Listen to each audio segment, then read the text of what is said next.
everyone. Thank you for joining me again for another episode. This is Musa from Futbol STL, and I have the pleasure to have one of the person that I've been waiting to talk to, but have been reading a lot of his article and see him at City Park once at a time. I have Justin. You're a writer for STL Mag, and also have your own podcast Hmm? slash website, Talking Yeah. Soccer. Yes. So yeah, I do my primarily writing through St. Louis Mag. We do a weekly newsletter. And then for daily stuff and broader soccer coverage, that's my Talking Soccer Substack and podcast sometimes, but trying to get a little better at that. Yeah, Yeah. we're all learning We're and all working working. on it. Yeah. Yes. So how's like with a newborn at home? Oh man, it's been quite an adjustment. So yeah, we just had our first little one, and it's been a journey, but enjoying it, right? It's like motherhood's so cool. Yes, you told it to start talking back. Right. Yes. You just enjoy it. You Uh, gotta enjoy the process, enjoy along the way. We've oh, been working we've been waiting a long time to get to this point. So it's definitely almost a relief to have the baby right here. it's definitely fun. Yes, Yeah. and you make a lot more friends for some reason. So it's always fun. Yeah. Awesome. So yes. And so the first thing I was always wondering is how did you come about soccer? Because I was doing a little bit of Yeah. investigation. We'll talk about, and Investigative I saw journalism. that, I love it now. and I did see that you were well covered in runner and long distance runner. That's kind of how I So got into the world, right? I was so I ran cross country, track and field. I came up in that world through college, and then got into coaching.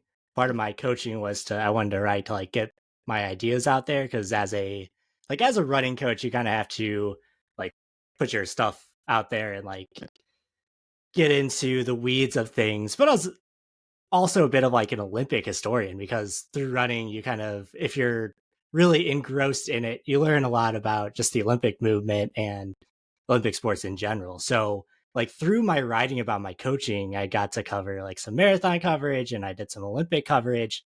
And then that's kind of how to segue into what I do now. I was working in the running world. I was working at a startup actually, and it kind of right. completely burnt me out.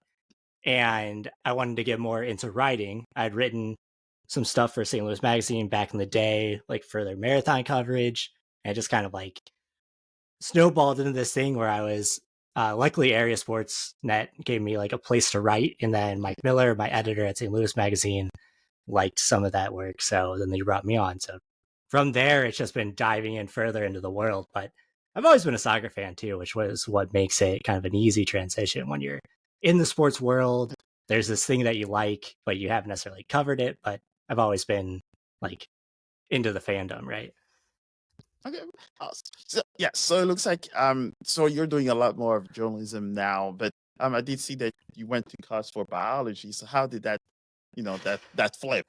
Yeah, I mean, I just never used my degree, because what I wanted to do is originally I was pre-med, that kind of I was okay, this is a lot of school. And then I really loved biology.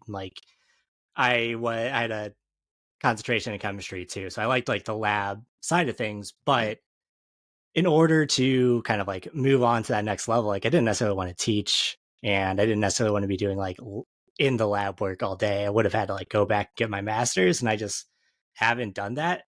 And I got more immersed into the running world, and that took me into more of the marketing side of things. And I don't know, life's taking some crazy turns. That's for sure.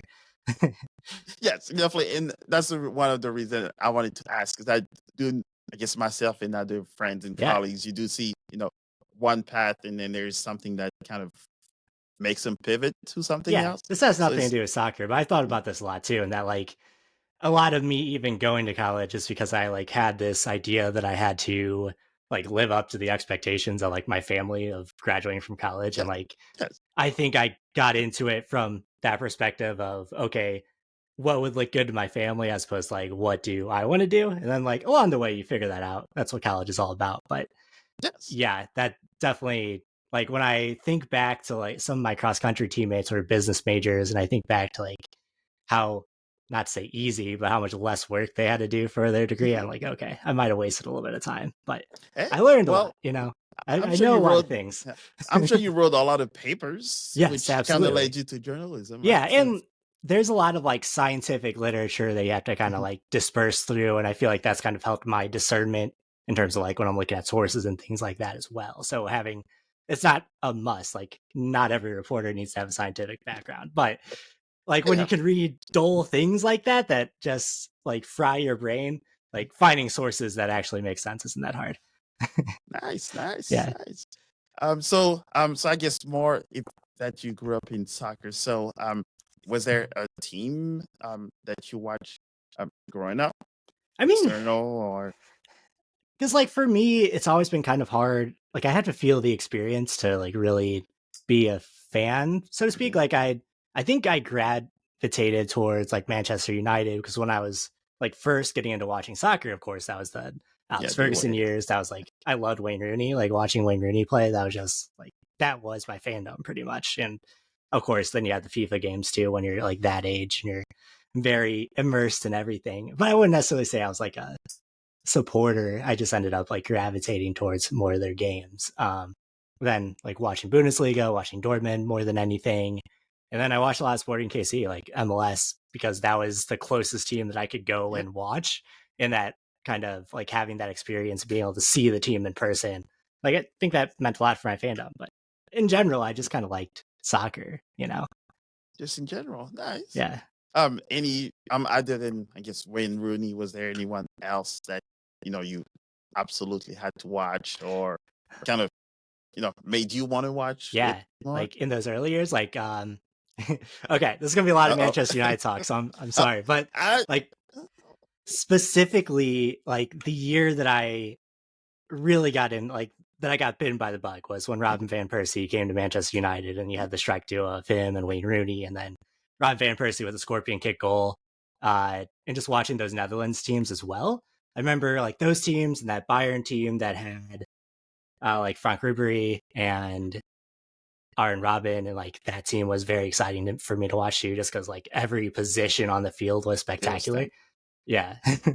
Oh yeah, so I think I'll probably a lot of my American friends, especially growing up, Manchester United was the it thing, Yeah, I and think they're just like Newcastle. on TV a lot over here. Yes, Yeah. and then they had Newcastle and all those movies, and so Yeah, it's those two things were almost like the one that were shown right. more.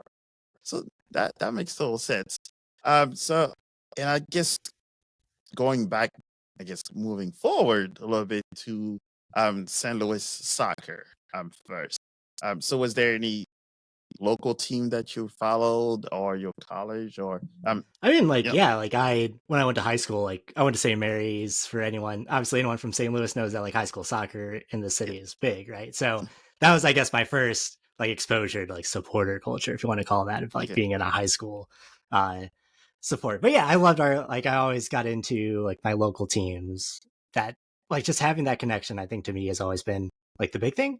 So actually lived in KC for a few years when my wife was in college. Like I that's kind of when I got more into like the Sporting Kansas City fandom. And then like coming back, like I think honestly I watched the most like SLU women's games out of anything like locally until City came I've in. heard So that quite a lot too. So yeah. not surprised. Yes. So I guess the other part now that you brought Kansas City and more of the St. Louis culture. So what would you say it's I guess this whole sporting Kansas City and Wizards. So was there any players that I guess you had your eyes on I from think that like to team or me, because that was when I was coming through, you know, when I was really like graduating high school, going to college, like making these decisions for myself of who am I going to be a fan of. That was also like the Graham Zusi years. And Graham Zusi, I don't know, Mel, if remember the US teams from around that time, but like Graham Zusi was like, okay, this is our like right midfielder of the future kind of thing. Like he had a lot of technical skill. He just looked like he could be that player on the ball to like deliver the US to something. Never happened. But like that was the player that I kind of gravitated to. And then of course he just happened to play in the city that I was living in at the time. I also really liked Breck Shea at that time as well. And that obviously Breck oh Shea is a GOAT. yep. So I'm not too familiar with him, but I do hear quite a few people like, um, Yeah, it's like these guys that were perpetually like about to take that next step, like Kate Cowles of today in okay, that way of, yeah, if that analogy makes sense to you. yes, he's all over the place now these days. So Yes. yes, And it's and like, okay, you're waiting on him to take that next step. And like with Cade, he still has plenty of time. But with, Breck and Zuzi, that time eventually passed. And Zuzi made it pretty far, but Breck Shea didn't quite reach the heights that people had planned for him. yeah, and I think Susie, I've watched him once or twice I think when I lived in Kansas City. So yes, Yeah. Yeah. That was awesome. kind of like the standout player of those teams for sure. Awesome. So I guess I'm moving in a little bit closer to St. Louis, Let's do and it. I guess what we like to talk about more these days. So first season, it was first of many things. I myself was the first time, I will probably say honestly, that I watched the entire MLS season. Um, Yeah, nice. just because of yes, the St. Louis. Um, and I lived in Kansas City for almost 5 years, and I think I probably watched one game of the, and it was when they were the Wizards. Yeah. So, so you, as you covered St. Louis City, a little closer than a lot of us, what did it mean to you as a St. Louisan and being able to cover that, the first, and cover pretty Yeah. much all the first of everything? It's great, right? Because growing up, like you get all these false hopes that a professional team is coming by. Like I was around for the AC St. Louis days. I got too hyped up that a pro team was going to come here. And like you're just waiting, you're waiting, you're waiting. And like through all this time, all we want is a professional soccer team so that we can show that St. Louis is this great soccer town, that we can like be one of the better teams in the league, but it just never showed up. And now finally you have this thing that's yours that did everything you wanted it to do in its first year. It showed that, St. Louis is a great soccer town. It showed that fans are going to show out, and it showed that there's a good backbone of talent in this city. And I think like that's the biggest thing for me for this inaugural season, is not just like having the team here. Seeing my like grandpa ask me like how City are doing and like any insights I have is very cool, because like that is a guy that I've never seen super excited about like anything outside of baseball and football before. So like kind of nice to be able to like see that tangible, okay, I have a grandpa index. If something interests him, that I know like there's a vast amount of people out there that are interested in this thing. Well, And yeah, and you can definitely see it around town, where I think almost everywhere you turn to now, it's city stuff, and mhm, um, a lot of even some of the people that weren't really talk about soccer, yeah, now starting to talk a little bit more about it and try to pay yeah, attention to it. the other St. Louis teams kind of helped them out too, and that the Blues and the Cardinals have not been incredibly exciting over the past couple of years. So like City can come in, there's this hungry soccer audience, then also just your general St. Louis sports fan that wants to go watch like an exciting game. City's going to give that to him. Yes, definitely. So what Yeah, would you say is, I guess, one of the things that kind of surprised you from maybe the on the field, or even yeah. I just mean, on the around? field, at the beginning of last season, so this time last year, I thought if they were lucky, they'd sneak into one of those like final playoff spots. I think on our podcast on Soccer Talk Lads, like that was I think our consensus was that, okay, this team is going to be on the playoff bubble, and that's good. And we're happy with that. And then to have them come out in those first 6 games and then carry that momentum to finish first in the West, everything that happens after that, like, doesn't matter, because what they did in their first season was so incredible and so like defied expectations. So now we have, coming into the second season, we have lofty expectations, when last year all we wanted was a team that was like competitive. Yes. Um, I was just hoping they made it to over 500, Yeah. so you can kind of celebrate a little bit more.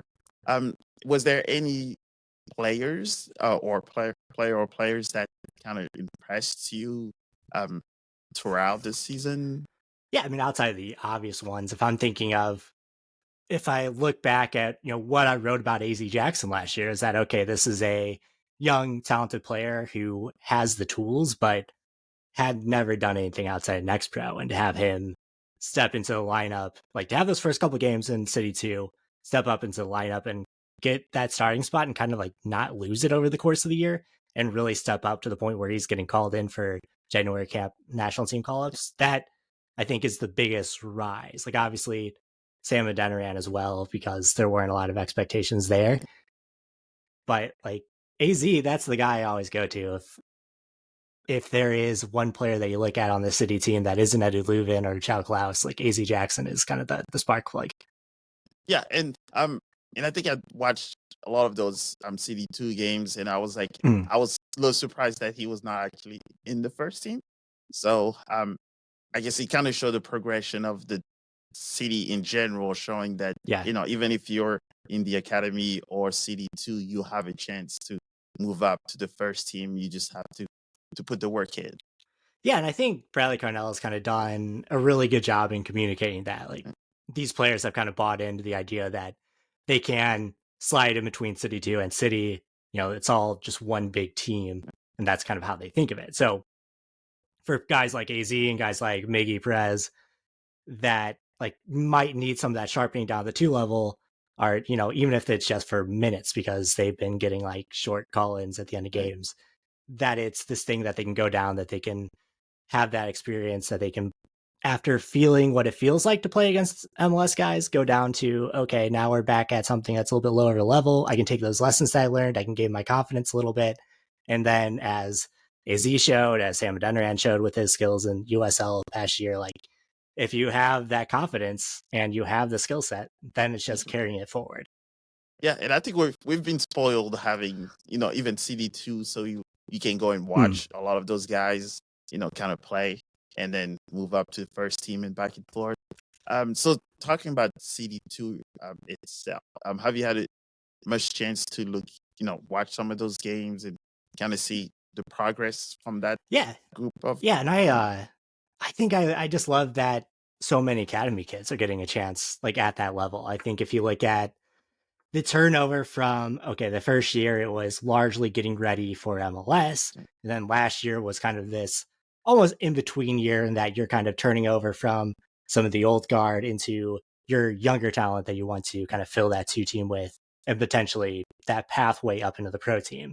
And if you look at how City 2 did last year, they started out not that great. People kind of rolled into things, and then you had players like Hayden Glover getting more familiar with the system. You had these guys kind of buy into what Bobby Murphy's preaching. And then towards the end of the year, they're on fire. They're making the playoffs. And once again, it doesn't end well. But you look at that progression over the year, not just with like the players, but with that cohesiveness and that like kind of buy into what City 2 are doing. I think that was the most impressive part. Just like the total progression. You're kind of seeing what they laid out as, like, we want to bring these guys up, give them a pathway forward, and just watch them progress and just kind of roll with them over time. And I think eventually that's going to play off into regular MLS contributors that have like solely been homegrown. Yeah, I can definitely that. I think the biggest thing that kind of impressed me with the whole CD2 part was that we did see that some of them then went on to college.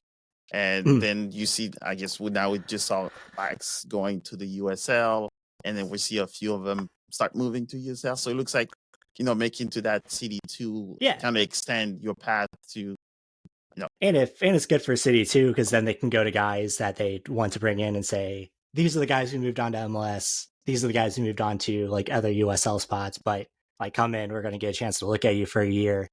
Things might work, things might not, but we guarantee that there are eyes on what we're doing. And I think that means a lot to players, like to not be playing in obscurity. Yeah, and going to a D1 school, that never hurts. Doesn't hurt. Still, and like NCAA is still very viable for a lot of players. Yeah. Yes. So, and I think just about the soccer in general. So if someone were to ask you, one or two things that correlate soccer and St. Louis, what would that be? Ooh, yeah. I mean, like, obviously, first thing everybody thinks of is that Olympic team with everyone that lived on the hill together. Like, that is such a romantic tale in St. Louis sports. And like just all the players that have come, not just on the men's side, but the women's side too, out of this area. I think that's there's a reason that there's a lot of pride in that. It's because St. Louisans love seeing St. Louisans succeed, Yes. and there's a lot of that going around. So now you just have to like hope that you see that on a City SC at some point. And that's like guys like Caden Glover. You look at that and you're like, okay, this is the next one up. You know, we've had our Josh Sargents, we've had our Becky Sauerbruns, but now we got a new generation coming in that, you know, is going to potentially put even more St. Louis players out there. Yeah, and we're showing the product as we speak. So flipping to more of, I guess, women's soccer. I did see that you also cover the NWSL. Yeah, and Could you actually, tell that's us a little kind of bit more like about? where, yeah, that's kind of where I got my start in terms of like covering soccer. Okay. Because while I was living in KC, I was writing about, you know, that was kind of at the same time that like when I started writing a couple years back is when like the Current were getting ready to move back from Utah. So I was writing about that because I found that really interesting. And then the NWSL in general, it's just such a like so many athletes in that league, and to be able to like, cover. I don't know. I'm a homer, so I think that the NWSL, like top to bottom, is the strongest women's league in the world. But it's up there, right? It's top two, top three leagues in the world, and so you have all this talent close to home. And then also when you're covering the national team, all those players are most of those players are right there in the NWSL, and there's a lot going for it. There's also been a lot that hasn't been good in that league that needed coverage, that like needed more voices on it. That kind of drew me in as well, just covering all of the fallout from the Sally Yates report and just like all the changes that have happened in that league for the better of the past couple of years has been fun to follow as it just like has kept growing upward. Yeah, and I think that's the one that becomes a little bit more interesting. And I have 4 girls, so they're starting to get a little tired of Mm, watching men's soccer because that's what I yeah. watch.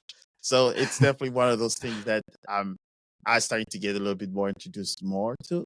And I guess one of those fun facts is, where they have their new stadium in Kansas City. It's literally going over the bridge, and then I lived in Gladstone, Oh, so nice. Yes, he so lived it was right literally there. right next to my old high Yeah. school too. So it was one of those things like, oh, now we'll just go and visit some few friends. Oh, and by the way, there's a stadium, so how about we go watch a game? That's it. Yeah. Yeah. And Yeah. it's like, it's high quality, Yes. right? And, you know that when you're going to watch, and like some people don't like the way that the game is played in the NWSL because it is a lot more direct, it is a lot more like athletic base, but there are teams that play more of a possession Mhm. style. And just like any league, you kind of things come and go in style. And like as new coaches come in, new ideas come in.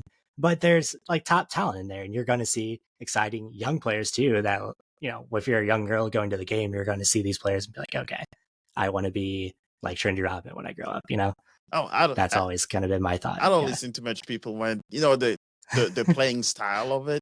yeah, It always depends on the team and the coach and the yeah. players. So, um, I I think will. people just kind of like look for a reason to discount Yeah, like the women's yeah. league. I Yeah. wouldn't want to watch. Both teams wanted to do 1,500 passes before shooting. Yeah, it's This plays for all of it. I yes. like a good possession game, Yeah, but yeah, but not the both teams. Usually, it's one when yeah, one does the counter attack, which definitely helps. So knowing that you are covering the Current, is there any other teams that you sort of have your eye on outside it? Um, KC yeah. I mean, Current? if you're looking at like the women's national team, if you're looking outside the NWSL, like looking at Chelsea, Mo, like I'm sure you're well familiar Yes. with all Yeah, of the U.S. talent yeah. around And I'm there. heard that New official coming in. I'm heard that the US is taking our coach. But it, Yeah, so yeah. that's another reason to maybe pay attention to see some of those tricks Yes. that may be coming over. Yes. But yeah, there's a lot of good women's soccer out there. Like Champions League stuff is on YouTube for free on the Zone, Okay. is like easily accessible. So that's kind of like if it's a Tuesday or Wednesday afternoon, there's usually not men's games on at the time, and you could throw on a women's Champions League game. And it's usually very good soccer, especially if like Lyon or Bayern or PSG or Paris FC are playing. And like if you watch those high level teams, like there's a lot of talent that you'll see at the World Cups there, and just it's good soccer. A lot of up and coming players, and women's soccer is like in a very good spot right now. There's a lot of just really good young talent that's going to take that sport Yes. somewhere. Lyon is the only team that I probably won't watch because for a lot of reasons. But But yes, Yes. it definitely helps. So I guess and one question I was always curious. So um, especially when it comes to professional soccer players in St. Louis, who in your eyes will be, I guess, your top three men or women? Yeah, I think like top two, you gotta go Becky Sauerbrunn, you gotta go Altros, and top three is tough because like that's Oh, we'll give you two the then. Well, we won't hurt no one's feelings on that okay. part. Yes. Yeah, I don't want to, I don't want to be splitting hairs out here. So I guess to make it a little bit more interesting, so Messi or Ronaldo, and why?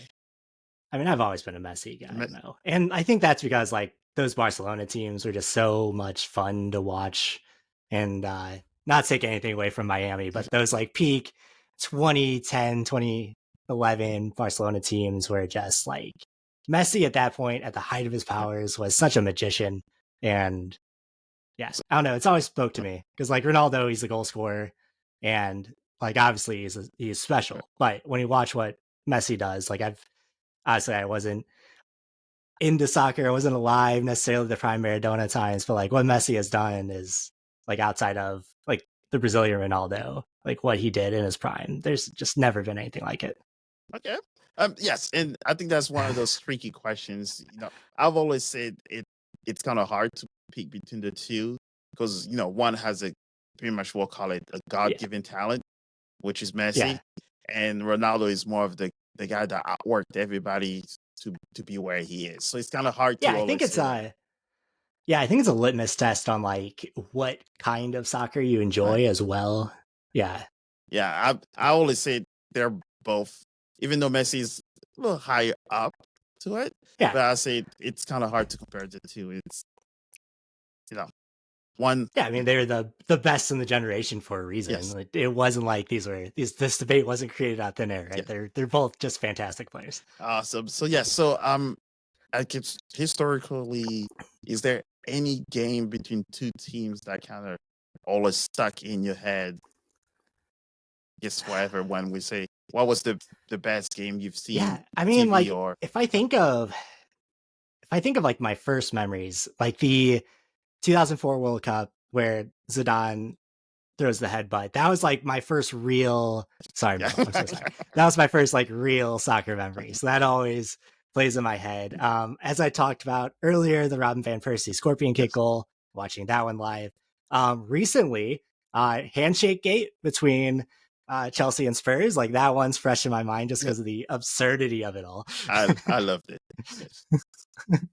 Uh, yeah, that one brings some memories that Yeah, but definitely to has. like really answer your question, Mo, the Champions League final between Bayern and Dortmund, that was a game that I Okay. just like was really anticipated, like really amped up to watch, and I think it like ended up Yeah, obviously would have liked Dortmund to win, but I think the game itself and like everything leading up to that game, and because I was at the point where I was probably at like the peak of my like no responsibilities, I can watch as much soccer as I want life, like that was I think the pinnacle for me. okay. Awesome. So as we get closer to the end, so one funny question. So if you had the chance to pick one superpower between running fast or flying, which one would that be? I think well, like running fast speaks to me personally since I grew up in like the track Yeah. world. So yeah, I'll say running fast. And if you're the Flash, you have the power to run so fast that you can like turn back time and things too. So there's a lot of possibilities Yeah, I there. think that was maybe too easy of a question for you there. So what would you say it's your favorite meal?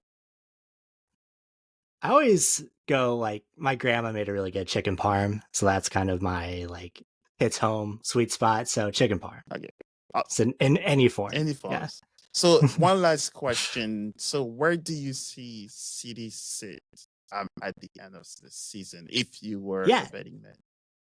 I was thinking about this today because I haven't done my full season preview, but like looking over the potential Giochini transfer and just like what they We brought won't talk in about that one. with with Yeah. Totland and Dyer and Chris Durkin, like they've on paper are still better than they were last year. Mhm. Like Giochini it hurts to lose that much productivity, but if you were to lose one player that was a contributor last season, like Jokini or Denoran are probably the players that are somewhat interchangeable in that way. Like obviously they bring different things to the table, but in terms of production and being that secondary striker role, I think there will be a little bit of a regression because I think we just played so much like above and beyond what they even did on the pitch last year. And there will be some regression, some returning to the mean, but also the roster's gotten better. So if you look at the weak spots last season, a lot of that being out wide, that fullback play, that shouldn't be an issue this season. And I think if they're a top 3 team in the West, like that should be what they're shooting for with how last season went, with pretty much bringing back all of your like contributors back.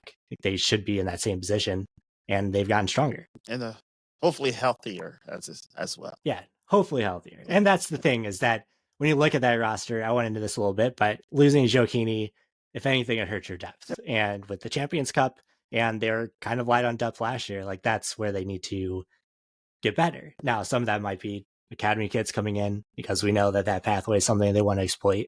Some of that might just be, players that need to prove it, like in a Denoran last year, or Lucas Bartlett last year. So there's still a lot of questions that need to be answered. Excellent. Yeah. So talking Champions Cup, how are you feeling about how serious City will take it? Or I think they'll take it seriously enough. Like, I mean, I thought they took like the Leagues Cup pretty seriously last year. Like, obviously it didn't work out, and at that point they were kind of like bogged down from the schedule, and they probably are better for losing in that tournament early. But I don't think this team is in the business of not taking something seriously. Like maybe that is in just not having the roster at its like completed point at that point. But Bradley Carnell isn't going to go into those competitions with a healthy roster and like not start the starting 11. Yeah, so I think the Leagues Cup was almost unfair, I guess. We're almost, Club America, and then you have Nashville is like, and you have the Crews like, oh, those are you had established teams. Club America who won the Liga MX playoffs, and you had Columbus Crew who also won the MLS playoffs. So yeah, you're in. That was by far the hardest group out there, and yeah, because they were the first year team, they and a $16 million striker is like, what do you expect? That was a really good team. Yes. Yeah, that Club America team is really good. Awesome. Yeah. So Justin, it was definitely a pleasure having you on the podcast. Anytime, man. And I always like to, to know a little bit more about the people that I interact a lot more, and read you guys and see you at the stadium quite often. So it was good to know, how you got it started and all the good things. It won't be quite as awkward next time we run into each other, so that'll be good. Well, so the first time is like, is this really this person or it isn't? Oh, I'm just terrible at introducing myself and saying hi to people. So it's like that social awkwardness. But once I know someone, it's like, okay, now I know what to do. I warn everyone, I'm also that person, so I might look at you maybe 4 or 5 times. I'm like, is that him? So you understand? Yes. Yeah. Awesome. So is there any new project that you have going on? Any publications that you would like to? Yeah. So season 2, I'm still writing for St. Louis Mag. We put out a newsletter every Wednesday at the start of the season. Right now we're doing bi-monthly, but once preseason starts, we're doing every week. And then for all my soccer stuff, I have a Substack, Talking Soccer. It's in, if you follow me on Twitter or Threads or anywhere, it's always in my profile. So or look me up on Substack. But yeah, I do a lot of St. Louis City coverage that's where I put my daily stuff, as well as my just soccer at large coverage as well. Awesome. So yes, definitely appreciate your time, and hopefully Lily's still sleeping. I think we're good. I haven't heard any. Yeah. So that was perfect. My wife's been taking care of her, so I'm gonna go relieve her. Awesome. Yeah. So I won't stay in the way or get in trouble because you know how it is. But yes, definitely appreciate your time, and I'm sure we'll see you around. Yeah, sounds good, Mel. Talk to you later. Thank you. Bye.